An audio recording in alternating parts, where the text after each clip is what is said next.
आज के कुमकुम भाग्या के प्रोमो की कहानी एक जज्बाती और सनसनीखेज मंजर से शुरू होती है। शाम का वक्त है, बारिश हो रही है और प्राची अकेली कमरे में खड़ी सोचों में गम है। उसकी आंखों में उदासी है लेकिन दिल में एक तूफान छिपा हुआ है। अचानक दरवाजा खुलता है और रणबीर अंदर आता है। दोनों की नजरें मिलती हैं। लम्हा भर के लिए खामोशी छा जाती है। रणबीर की आंखों में गुस्सा भी है और मोहब्बत भी। वो प्राची से पूछता है, प्राची आखिर कब तक तुम सच को छिपाओगी? कब तक अपने दिल को झटलाती रहोगी? प्राची कुछ बोलने की कोशिश करती है मगर अल्फाज उसके होंठों पर ही रख जाते हैं।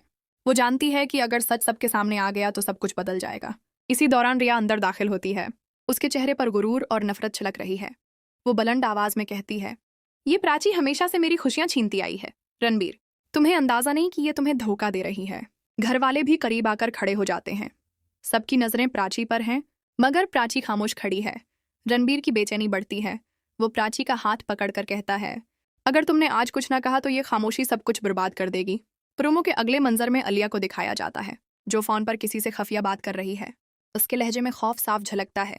वो बार बार दोहराती है, ये राज अगर बाहर आ गया तो सब खत्म हो जाएगा। कैमरा फिर दादी पर जाता है, जो पूरे खानदान को हाल में बुला लेती हैं। दादी की आवाज में सख्ती है और वो ऐलान करती हैं, अब मजीद बर्दाश्त नहीं होगा, सच सबके सामने आना ही चाहिए। ये जमला सुनते ही सबके दिलों की धड़कन तेज हो जाती है। रिया के चेहरे का गुरूर थोड़ा कमजोर पड़ता है। प्राची की आंखों में आंसू आ जाते हैं और रणबीर के अंदर एक तूफान बर्पा हो जाता है। प्रोमो के आखिरी लम्हात सबसे ज्यादा जज्बाती हैं। रणबीर आगे बढ़ता है, प्राची की तरफ देखता है और कहता है, मैं अब और इंतजार नहीं कर सकता। मुझे सच जानना है, चाहे वो कुछ भी हो। इस लम्हे प्राची की आंखों से आंसू बहने लगते हैं। मंजर धुंधला सा हो जाता है और बैकग्राउंड में शदीद मौसीकी चलती है। स्क्रीन पर अल्फाज अभरते हैं। क्या प्राची सच बताने की हिम्मत कर पाएगी? क्या रिया की साजिश कामयाब होगी?